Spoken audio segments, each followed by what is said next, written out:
Humm Daddies. This is our debut of the show we got cooking here. We're going to do it every Thursday night.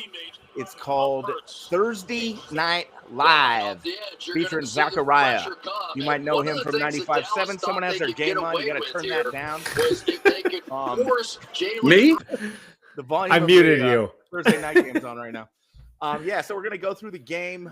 Usually this would be at the tail end of the game, if not a post game of sorts. But we have this random. We had rain, pal. We had rain, pal. Yeah, it was in Latin. It was a lot of Latin. So on these Thursdays we're gonna have Zakariah, Bay Area Livewire, Lightning Rod, Zakariah, and then we got Dave right there, Dave Greenstein. I'm Jake Lucas. So here we are, debut, first episode. This is the pilot episode. Okay, so Zach, what's popping? First of all, everybody, you're welcome, and let's all embrace that. This is basically, people talk about, December 31st being New Year's Eve. No, my friend, this is New Year's Day. Yesterday was New Year's Eve.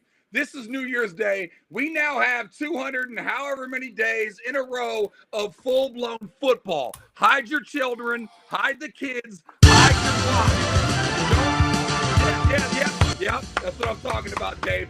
Nice work on the drops, Dave. That's why we keep you around. This is what I'm telling you. Don't talk to me from 10 a.m. on Sunday until 10 o'clock at night on Sunday. For 12 straight hours, leave me the bleep alone. I will keep your show because I know you guys are a family show. You like to show it to the women and the kids, so I won't say the word that I want to say, but leave me the bleep alone from 10 a.m. to 10 p.m. on Sunday. You're not invited to any birthday party, Zach, any Sunday of the year. Guaranteed. You won't be invited. Okay, here's what I'm saying, David. Don't have your parties between 10 a.m. and 10 p.m. on Sunday. You can have them on Saturday. You can have them on Friday. You can have them on Thursday, Wednesday, Tuesday, even Monday before 5:30. Do not have your party on Sunday from 10 a.m. to 10 p.m. because I will be at the pizzeria on University in Berkeley, probably with Jake Lucas for a couple of hours if he can sneak away. But Bobby G's. Let's get it up. Bobby G's Pizzeria. Anyone freak out up there, okay? Hey, keep our composure. We've gone too far. There's too much to lose. We've got to keep our composure. Hey, Jake, we should seriously go to Bobby G's and see if they'll sponsor Humm Daddies. Yeah, absolutely. That's a great call. We were at Bobby G's. That's where we discovered the place for Bill's, aka Zakariah's 34th V-Day pizza party back. It's the gateway drug into podcasts. If you don't have a pizzeria that's your podcast sponsor, what are you doing? No, like seriously. We should go to Bobby G's and go, look, we're going to be here on the regular on Sunday. We're going to do these Thursday recaps. Yeah. Sponsor it for like $2.50 and we take it. Free beer and a pizza and we take it. We need to holler at Bobby G's. Yeah, just all you can drink beer and pizza on Sundays. That's all we need. 100%. Anyways, what's cracking, J. Lou? What's new with the Humm Daddies? Saw a great interview with Ashcon. I saw that you kicked it with Rob Brooks and Polly Mack at the Giants game. Giants have won 14 of 15? What's good, my guy? Giants are looking damn good.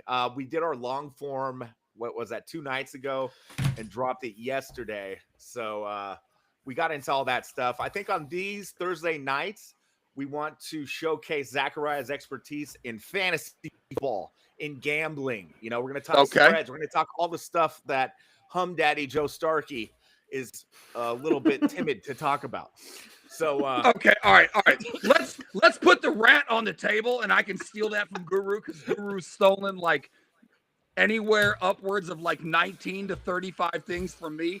So I can steal it from Guru, and I can just say it frankly here. Let's put the rat on the table. Why is Joey Starkey so afraid to do a Thursday night? Look, David G is here. The Gypsy is here. What is the problem with us talking some ball?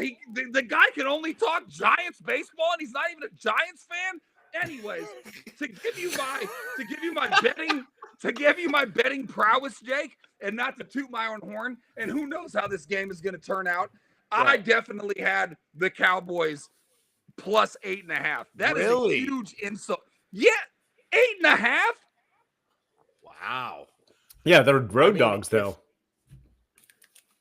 I know, but Dave, are you? Yeah, 8.5 is a lot of points, and I don't know how this game is going to end. But 8.5 is an insult. So I'm in one of those confidence pools where you can rank it like 16-1. I had this as my 13th highest confidence that the Cowboys would cover 8.5. 8.5 is ridiculous. I know Mike. Did you throw on it too? Did you actually throw on it? No, I did not. Oh yeah, I placed a small wager on the money line. Yeah. What do you think it should have been placed at? 6.5? Like touchdown? Okay, so Dave, everybody in Vegas does. If you're at home, you get 3. So if it's a neutral field, it's 0. If you're at home, you get 3. So that's saying that if it was in Dallas, the line would have been 5.5. And I just think that's too much. I do think Philly's going to win the game. I have no idea how it's going to turn out. But anytime I look at something, if it was in Dallas, though, wouldn't it be 2.5? Because then they would get the 3 because they're playing at home. So it would have been a 2.5 point spread for the Eagles to win. Yeah, but that's what I'm saying. The fact that it's 8.5 means that it would have just been 5.5 in Dallas. I thought it would be 5.5 anyway, in New Orleans, let's say, for example, if they played on it, and it doesn't matter. The bottom line is, anytime I look at a game where it's not like just full-blown scrubs against like full-blown ballers, and I see 8.5, I'm taking the 8.5. Yeah, in the NFL, that's a huge spread in the NFL, and the Cowboys' offense is upgraded too. They've, with Pickens, they're looking pretty deadly on But if Jalen Carter didn't get tossed before the game started, that would be one of the best run stuffers in the NFL. So I kind of like that 8-point spread for the Eagles, but it is big for an NFL game, no doubt. 8 and a hook, Jake. 8 and a hook. I didn't see the hook. I just saw 8 straight. Yeah. Well, I took it at 8.5, and I took it as my 13th out of 16th most confident that it would hit. But I mean, maybe there was a bunch of arrogant Eagles fans, Zach. A bunch of arrogant Eagles fans that just pulled that line from 6.5 to 8.5 because they were betting heavy. Super Bowl win, just letting it ride in game 1 against the Cowboys. Well, here's the thing, Dave.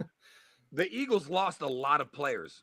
And as much as I love their mentality, because they're on some Tupac shit. They're on some like, they're hanging the banner tonight. Didn't even know it. Not going to be there for that. That's what Jalen Hurts said. The head coach said, we don't consider ourselves defending champs or whatever. Like they're on some Tupac hit 'em up shit. And like, I'm with that. I'm fine with that. However, they lost a lot of guys. They lost a lot of guys in the offseason, specifically on defense. And I think that's why you're seeing 20 points here in the fourth quarter. But here we go. Yeah, I mean, the offense, both of these offenses look like well-oiled machines. I don't know if that's because early in the season, defense is kind of last to catch up with game speed. I know, you don't hit in practice anymore. It's such a soft practice. You don't do 2-a-days in 100 degrees where you're actually hitting each other doing the Oklahoma drill. Those days are gone. Fact. Back at El Cerrito High, we did 2-a-days and just beat the shit out of each other all day. And, it wasn't in heat, but it made men. Okay? I don't know what happened to that mentality. Okay, I'll be the first to admit, because I'm a lover, not a fighter, and I was more of a hooper than I was a football player. But when I played football and I had those head ups, that really does make you a motherfucking man. Sorry for the swearing. You have to bleep that out. Good. But no. But like for real, you go straight up with like the starting linebacker, and I was at can't say the P word either. I was at vagina ass. I can say ass, right? I was at vagina ass St. Mary's. But you go up against the starting linebacker at St. Mary's, and you're supposed to be the outside linebacker, and my tall ass wasn't built for football. I was built for mother bleeping hoop. Yeah, I got cracked my tail. But guess what? I was a better man for it. They should have those damn drills. They don't have them anymore. You see those cartoon helmets that they're wearing now? Good God. Yeah, dude, we outta went there. full speed hitting in practice twice, 2 separate practices every day for 2 weeks. Two-a-days. Yeah, Jake. Guess what kids have never heard nowadays? The term two-a-days. Two-a-days was a real thing. You practice, you got a brief rest, and then guess what?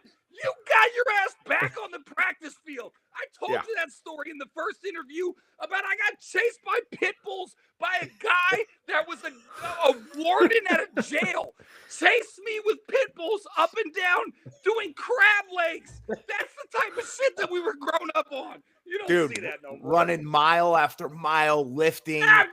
Dude, anything was a mile. If you dropped a pass, mile. If you missed a block, mile. If you missed the tackle, mile. Then our team name must have been Mile.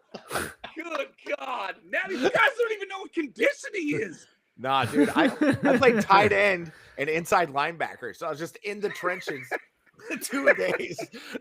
Just of course. Ways, going tight both end and ways, linebacker. If you're a tight end and a linebacker, your ass is going to work. Yeah, I have CTE. I'm sure of it. Don't go there. Good God. I probably got a concussion a day in practice. You're going to get us canceled. You did not get CTE. I mean, you are a little off, but I don't think it's because of CTE. Yeah, Zach, tell everyone about the running back. So Zach and I are in a fantasy league. It's the 23rd season. And Zach co-chairs a team with our buddy Art Daveron. Artavon Daveron, who you guys should definitely have on as a host. That guy's full of gold. We'll have him back. That guy, we've had him. Yeah, Dave, just so you know, he doesn't even think that the Chiefs play games until the AFC Championship game. He calls them all preseason games. The AFC Championship game is the first regular season game, and then the Super Bowl is when the season starts. That's like when we played Little League Baseball or Pony Baseball, and it wasn't until we got to All-Stars that the season really began. The whole pre was just, we're just getting ready for All-Stars because that's when it matters. It's the same concept, but it's also the arrogance of being a KC Chiefs fan right now. So arrogant, arrogant beyond belief. And in his opinion, Kevin Durant ruined the Warriors. That's a whole different can of worms. Hey, if you want to do a whole separate show, we shouldn't do it now because we're watching some Thursday Night Football. But if you want to talk about how ridiculous it is that Artie did not like, as a Warriors fan, did not like having Kevin Durant on his squad, then we could talk about that for 2 hours. It's the most I don't even know. There's a phrase for it in psychology. Like when you want bad things for yourself or something, like the Munchin. It's like a destructive. Whatever it is. Munchausen syndrome is yes. We're like that. Yeah, whatever it is, that's what Art's got on that KD shit. Who the hell doesn't want KD? First of all, rocking a Suns jersey right now. We had that SOB. I loved every second, and I didn't even get a title. You didn't even get a playoff run. You got one round. Art doesn't consider those Warriors championships titles for KD for some reason. Oh yeah. Well, he didn't like him enough. You have to be emotionally involved in the title. You have to like the way the title was won. The title wash over you. And coming from a guy who I have one title. It was in '89. I was 6 years old. The Suns have 0. The Dolphins, since I was born, have 0. This guy Art is so spoiled with 3 Giants titles, 4 Warriors titles, 2 of which he doesn't count, and then his Chiefs who have won 3. That guy can literally, in terms of him as a fan, he can burn in hell. Now I love him to death. I would die for him. So I don't mean this in terms of him as a person, but him as a fan can rot in fan hell. Hey, I love the guy, but he can rot in hell. Strong word. No. His fandom can rot in hell. It's pretty cool that you can segregate your best friend as being this horrible fan that you resent the way he fans, but then you love him as a person. I love that you can compartmentalize your friendship. Dave, he's the worst fan that you've ever met in the history of mankind. The guy said Kevin Durant when literally those titles that Jake was just slurping up and enjoying, Artie was sitting there with disdain, like, oh, it's too good. Oh, I don't like it. Oh, it's not the ball that I want to see. Oh, KD, get out of here. Not the ball that I like. Get the fuck out of here. And the Suns played no players in the finals when they played the Bucks. If all of the Bucks died and they forfeited the other 2 games and the Suns won the title, I would do a lap around the goddamn block. God. Yeah. Well, that's Art. He's a horrible fan. But back to my art's art. Back to my original point, Z. You co-manage a team with him. Did you guys see who you sat on the bench today? We did. Our guy who I was like, I wanted in every league.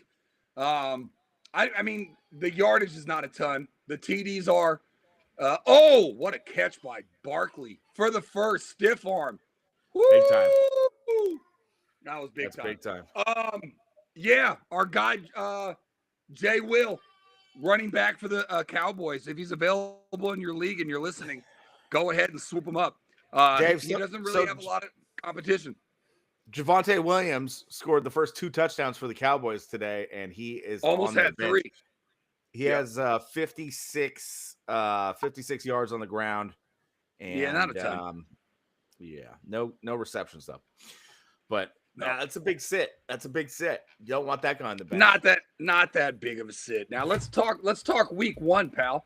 I'm going to be up in the glorious heights of Tahoe. You going with Brother Bear, Brother Max? Cockfest weekend. We're not going together because Max is Max. He'll be there, right? He'll be there. That's what I mean. I don't mean he's gonna ride on his lap on the way there or anything. No. But I mean, if like we were close brothers, then we'd probably go together. Well, we're not.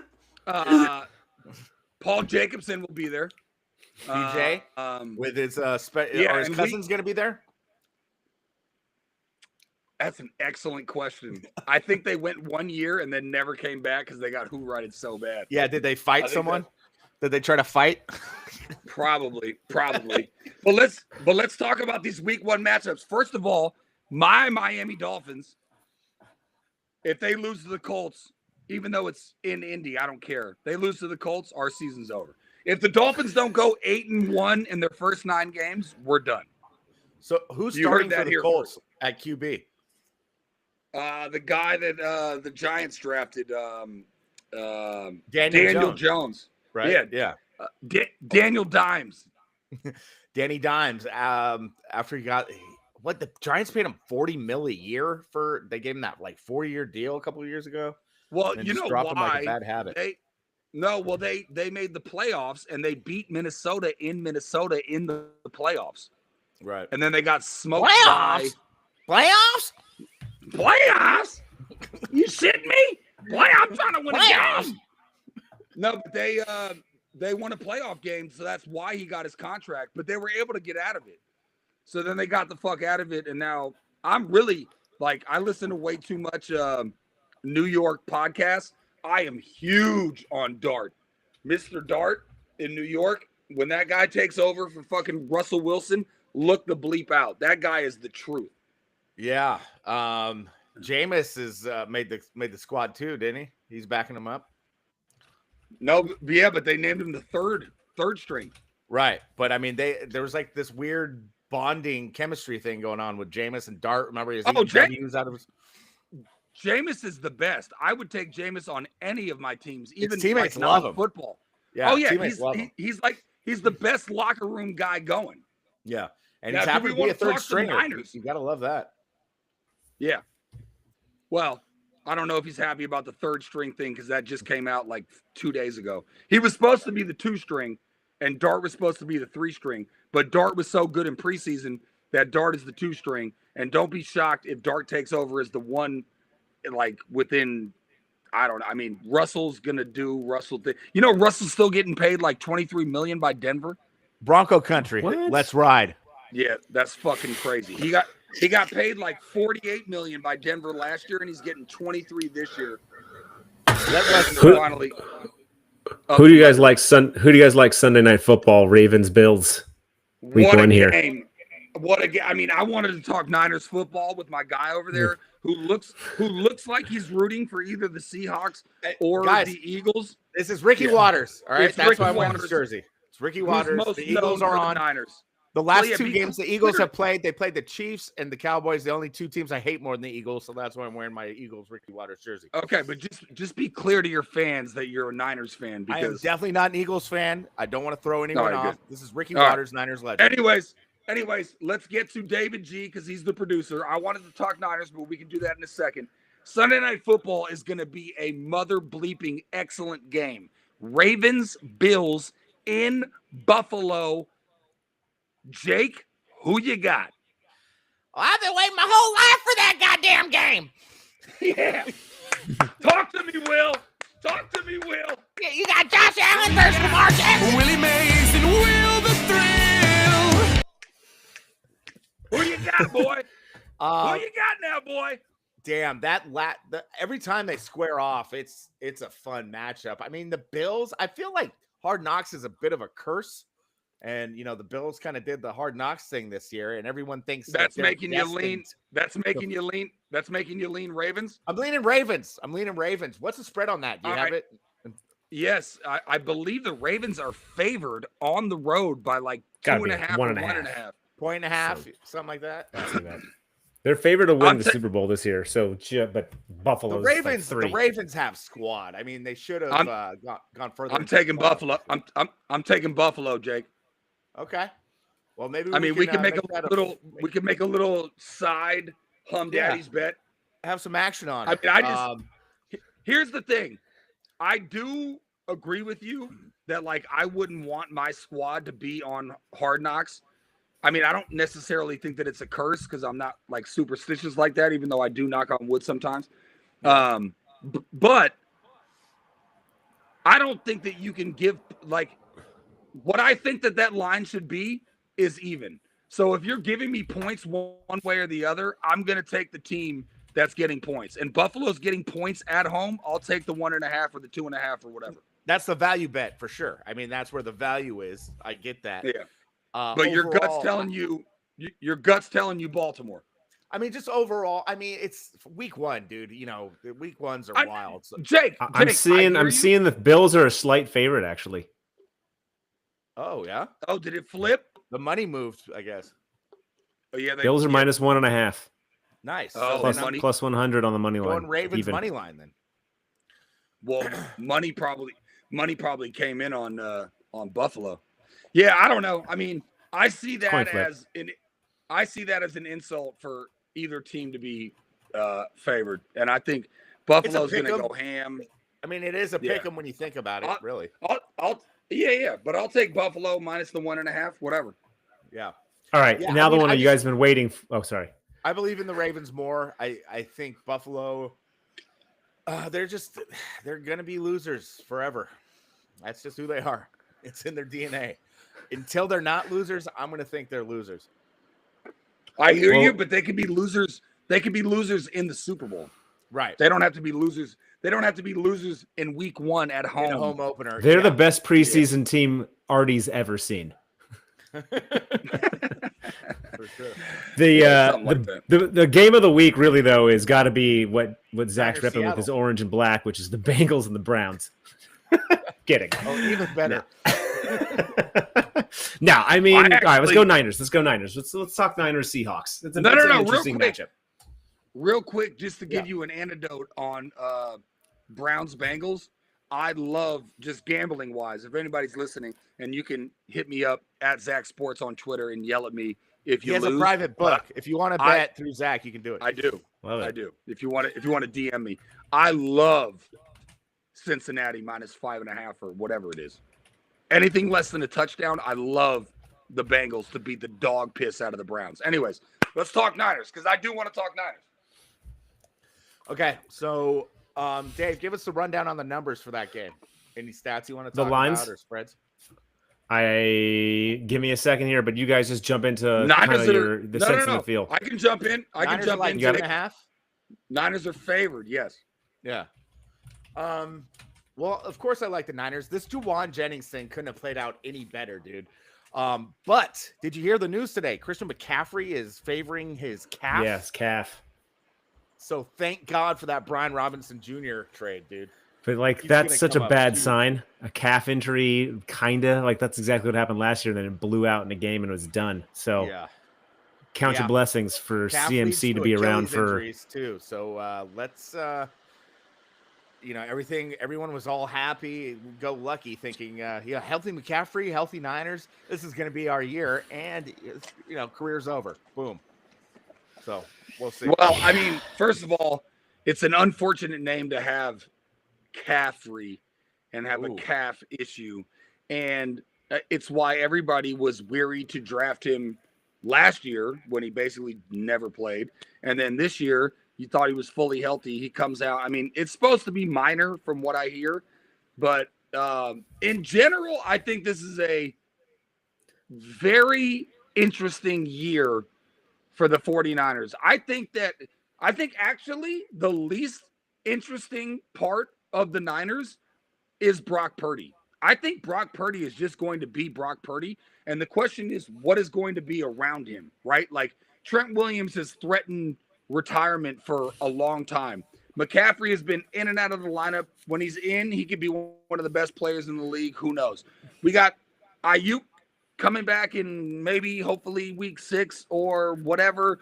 Juwan Jennings with the whole holdout and now hold in or play in or calf injury He's or in. whatever. He's in. He's They just in signed him, with incentives. Yeah, Best kind of contract extension you can get.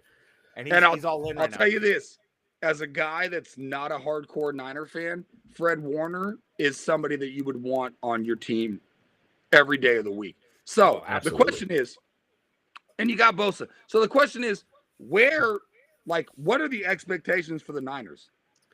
So CBS and like AI generators are picking the Niners to win the Super Bowl because of strength of schedule. Really?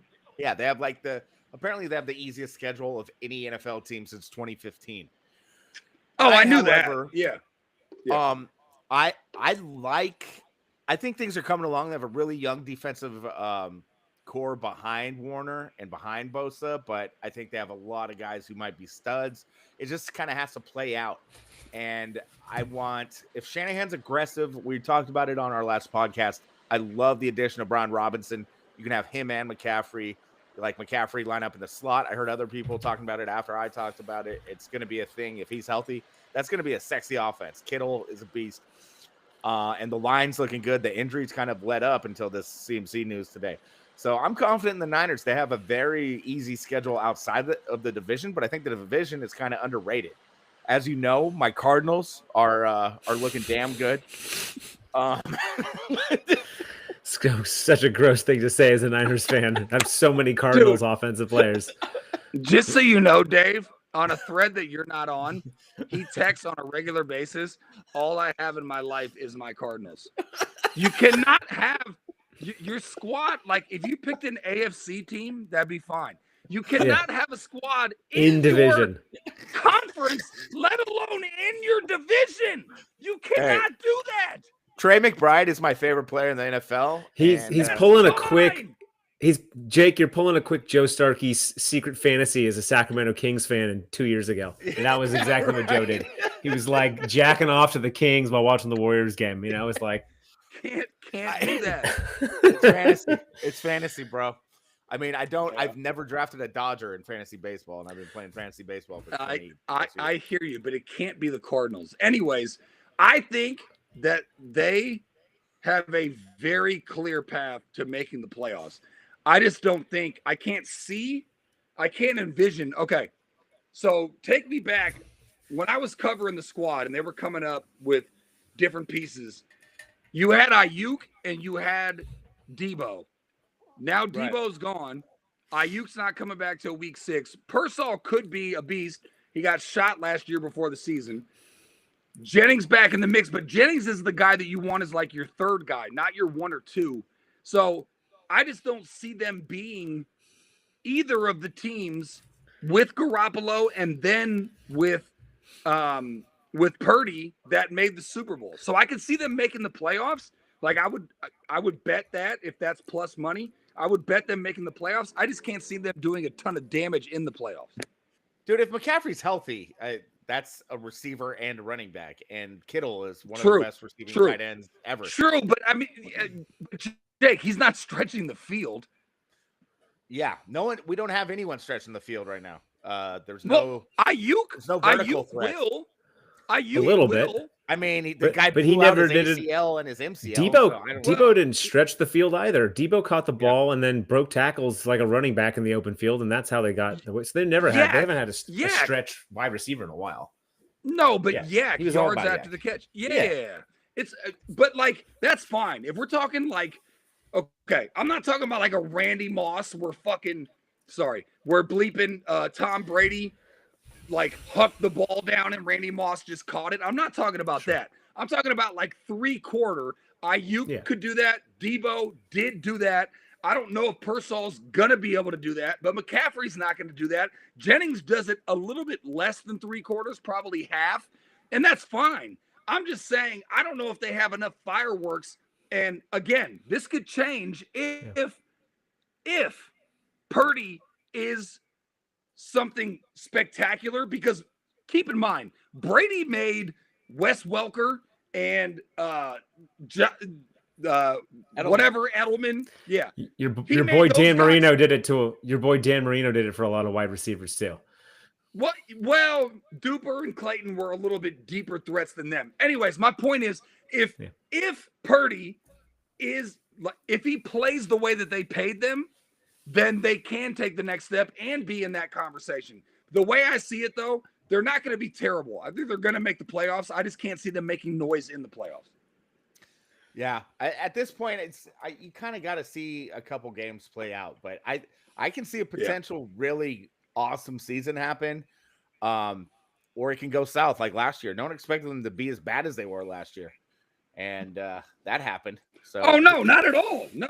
I think they're a playoff team this year for sure. Well, all right, I'm going to give you guys 4 different matchups for Niners Seahawks, and you tell me who's winning the battle.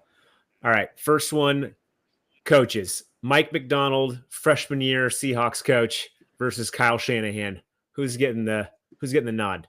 McDonald, better coach. Better coach? Yeah. Coming from the Arizona Cardinal. Zach, any thoughts on the coaching matchup? I'm going to leave that alone. Who is it again? I didn't hear it. Mike McDonald. Yeah, versus what? Kyle Shanahan. Oh, Jake hates Shanahan. Of course he took McDonald. I'm taking Shanahan.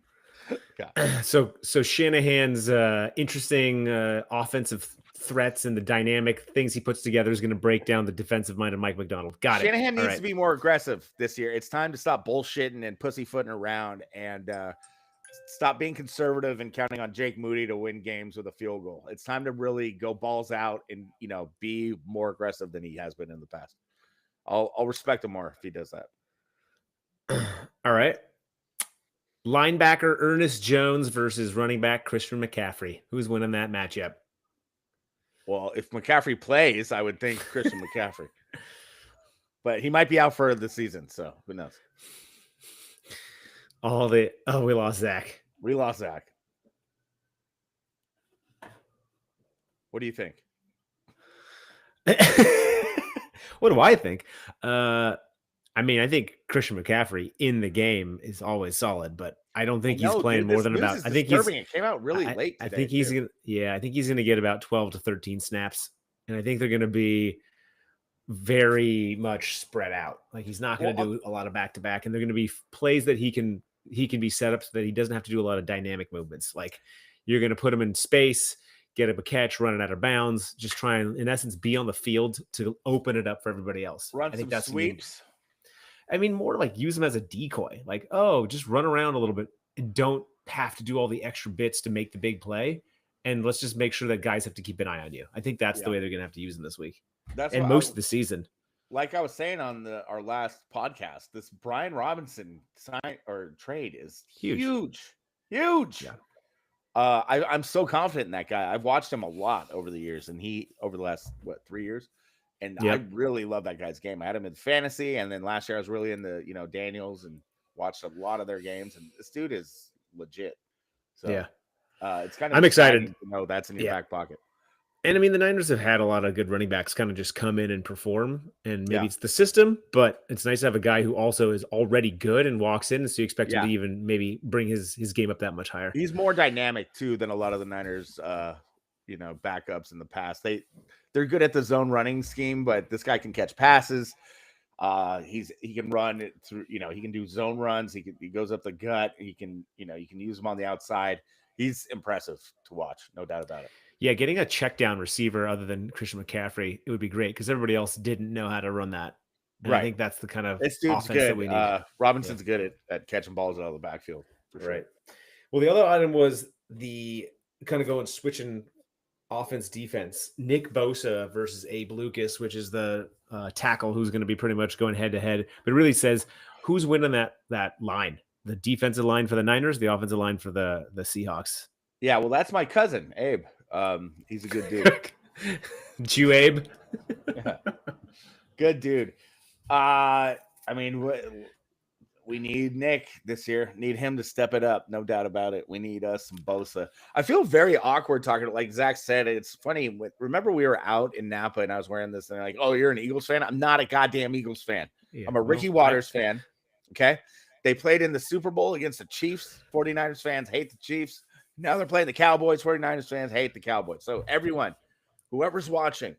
But one of the best parts about putting on random jerseys is fans come out of the woodwork. Like I'm gonna wear my Suggs jersey and a bunch of Ravens fans like go Ravens. And I'm like, right. And I'm just a sports fan. It's tight. It's cool wearing other teams' jerseys when you're a big sports fan who appreciates just dope athletes and all. Dope. Yeah, exactly. Well, I think the Niners this season have to have a defensive line that gets the sacks because they weren't doing it last year. And I just feel like that threat is even more important with a really young linebacker core, less Fred Warner. So we'll see. Is that coming back? We don't know. But we're going to finish up here with Sam Darnold versus Robert Saleh.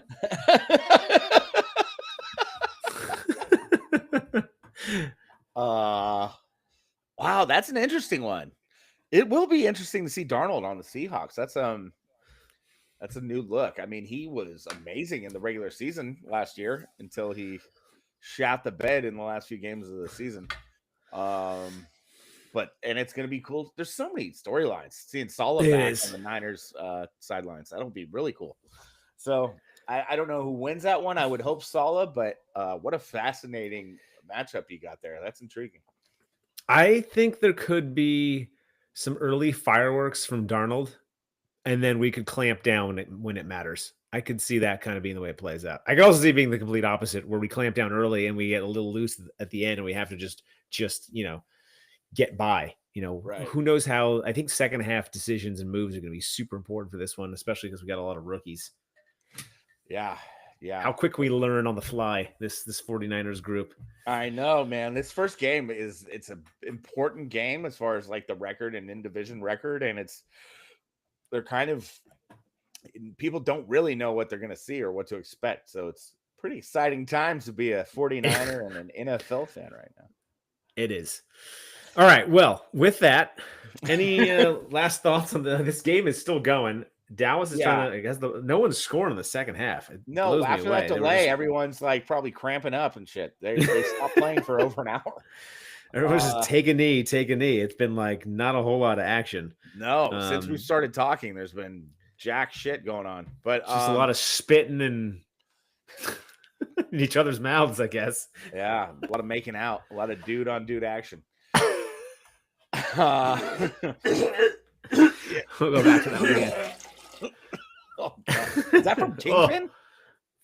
Could have been. I think I just got it as a random one off the old interwebs. It sounds like Woody after he has to bang his landlord. Yeah.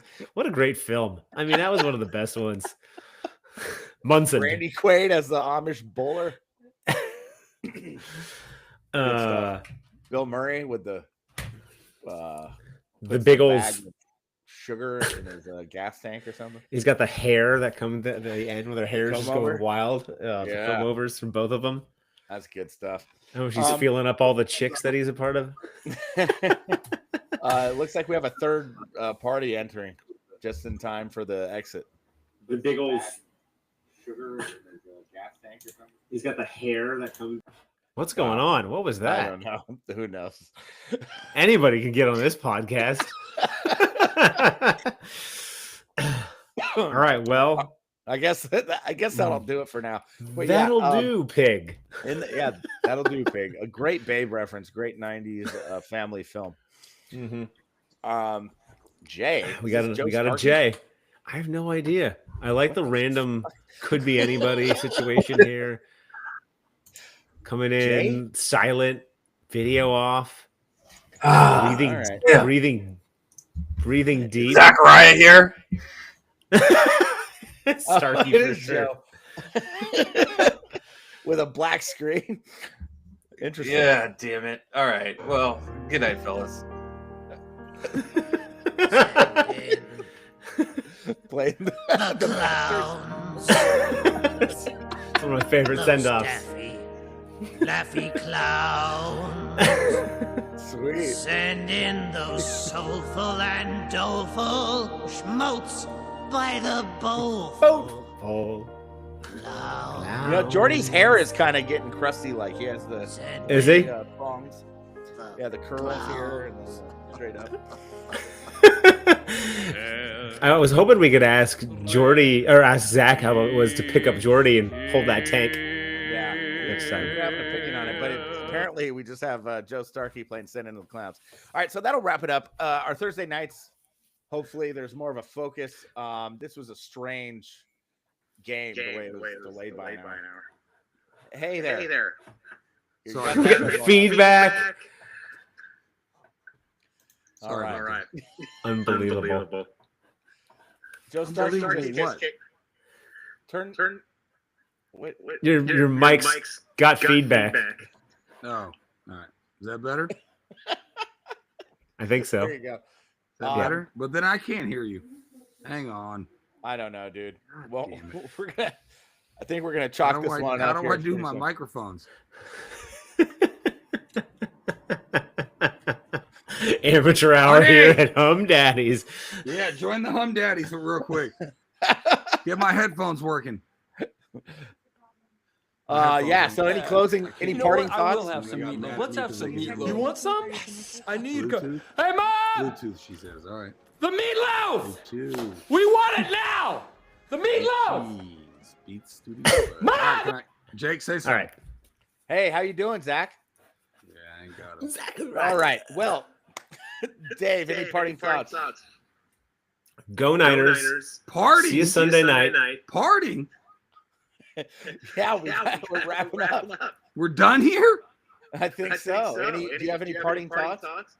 Well, I just wanted to know what I felt like I laid out a very realistic expectation for the Niners this year. I didn't hear your rebuttal. Yeah. I think playoffs and putter out. There you go. I'm not huge into predictions right off the bat. I like to actually see a couple games.